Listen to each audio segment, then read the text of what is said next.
Olá, meus amigos vicentinos. O decreto de emergência nacional foi encerrado segunda-feira aqui no Japão. E a partir disso, comecei a receber dezenas de mensagens de pessoas perguntando: Johnny, como é que o Japão conseguiu controlar tão bem a pandemia e como que vocês saíram tão rápido desse decreto de emergência?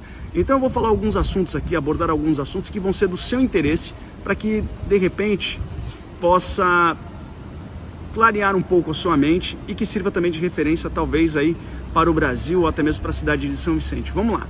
O primeiro de tudo é que alguns hábitos já são culturais aqui no país, como usar máscara quando se está resfriado para não não transmitir gripe para outras pessoas. Álcool em gel tem em todo lugar. Outra coisa importante, as pessoas não entram em casa de sapato. A rapaziada vai entender muito bem o que eu quero dizer. Ó, já entrou no banheiro masculino público?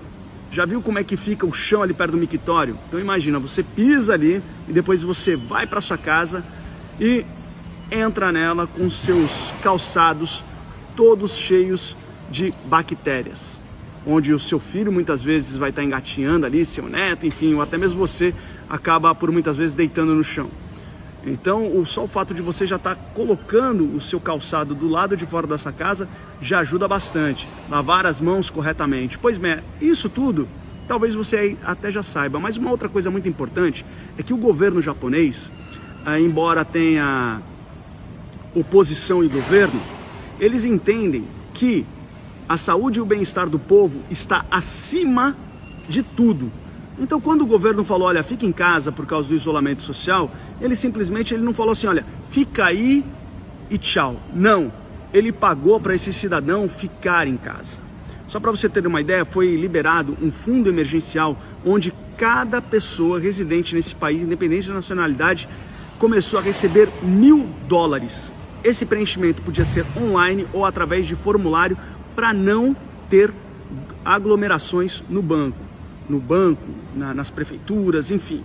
Outra coisa importante foram as medidas que o próprio governo japonês destinou para os autônomos, porque os autônomos são os que mais sofrem com tudo isso, não é verdade? Então, cada autônomo que conseguir provar que teve aí uma queda de 50% no seu rendimento, o governo está dando, gente, não é emprestando, está dando $10.000. Ou seja, 1 milhão de ienes, quase $10.000, para esse autônomo ficar em casa, ficar tranquilo, poder cuidar da família. Outra coisa, o governo ele garantiu o emprego das pessoas, para que as pessoas não fossem mandadas embora.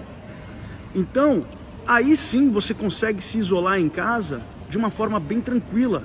E aí quando dizem assim, poxa Johnny, mas é que o Japão é um país rico. Não, o Japão não é um país rico. O Brasil é muito mais rico. Muito mais rico. Você não tem noção de como o Brasil é rico. Olha lá. O Japão não tem terras férteis, o Japão não tem água em abundância, o Japão não tem commodities, ou seja, não tem extração de minério, até mesmo a energia que é consumida nesse país, que é um país industrial, é importada, ou seja, o Japão não tem absolutamente nada, é um arquipélago, é um conjunto de ilhas, tá? Não tem biodiversidade como o Brasil tem, enfim, dentre tantas outras riquezas que o nosso Brasil possui. Só que colocaram na cabeça do povo que o Brasil é um país pobre. Só para você ter uma ideia, olha só, foi destinado aí no Brasil um fundo do governo federal de 253 bilhões para poder combater o coronavírus. 253 bilhões. Desses 53 bilhões, 58,6 bilhões já foram usados. Agora imagina, se você tivesse pego esse dinheiro, ao invés de ter que ficar fazendo aí nessa correria toda, nessa loucura toda, hospital de campanha, comprar respiradores subfaturados que custavam aí $5.000 e aí a gente viu que tinha gente querendo vender cada um a $50.000. Se você pegasse todo esse dinheiro e fizesse a mesma coisa que o Japão fez, que foi, olha só povo, você tá aí, precisa se isolar, começa a repartir esse dinheiro e fica em casa, numa boa, tá? Vamos garantir as empresas, o microempreendedor e também os autônomos e as famílias, principalmente as famílias. Tenho certeza que não teríamos perdido tantas vidas, olha só, não teríamos perdido tantas vidas e o Brasil já tinha dessa pandemia. Eu sei que nesse momento as pessoas estão muito inflamadas, estão sensíveis, mas também né? O povo vive levando pancada, quem é que não fica inflamado por causa disso? E aí, o vírus ele acaba se tornando uma ferramenta política, e o que não pode, porque no final das contas quem sofre de verdade é o povo. E eu já falei, por que o Japão ele conseguiu superar 2 bombas nucleares, 3 grandes terremotos, um gigantesco tsunami? Porque aqui o governo entende que a ferramenta, que a matéria-prima é o povo. Porque um povo com saúde, ele é mais produtivo. Um povo instruído, você tem mão de obra qualificada. E aí você liberta uma nação. É mais ou menos isso, tá? Um abraço.